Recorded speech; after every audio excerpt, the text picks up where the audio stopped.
Who's the man in the side view mirror? Folks in Sparta wanted to know what he was up to, parked outside this coffee shop day after day. I knew that the Union Street had Wi-Fi. I just went down and checked my email and didn't see a problem with that. A lunch hour ritual, logging onto the internet using Union Street Cafe's wireless network.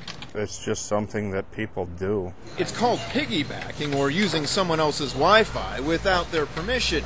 Suspicious, Sparta's police chief confronted the man. I had a feeling a law was being broken, but I didn't know exactly what. No ticket issued, Sam Peterson II hit the road.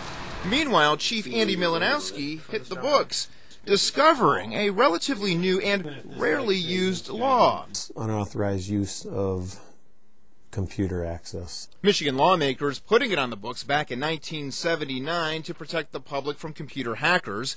It was revised in 2000 to include the protection of Wi-Fi systems. But was Peterson really breaking the law? A warrant was requested for my arrest, 5-year felony, a $10,000 fine. You heard him right, a 5-year felony just for checking his email. Did he know it was against the law? In my opinion, probably not. I mean, most people probably don't. Because I didn't know it was really illegal either. At the coffee shop, owner Donna May tells us buy a cup of Joe and the Wi-Fi is a courtesy, free of charge. If he would have come in, that'd been fine, you know.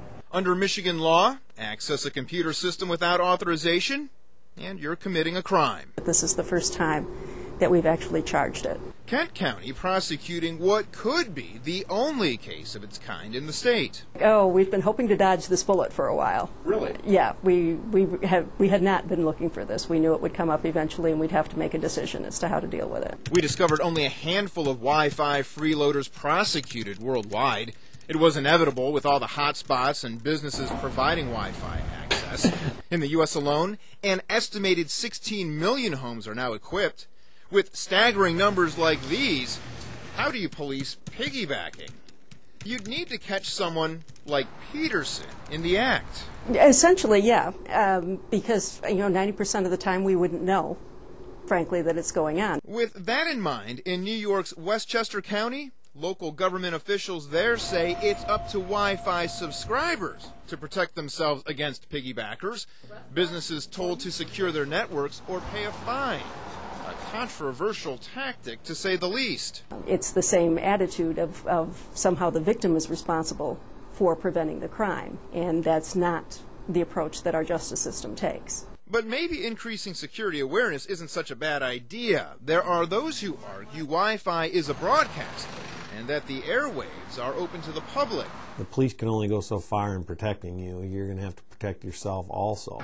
During a drive through the streets of Grand Rapids back in February, Target 8 investigators exposed vulnerable Wi-Fi hookups. We have detected 452 unique networks. That's a lot. And available to anyone looking to surf the web or check their emails. But the next time you're tempted, think of Sam Peterson. People just need to know that this isn't legal, and if you get caught, there's some pretty serious consequences.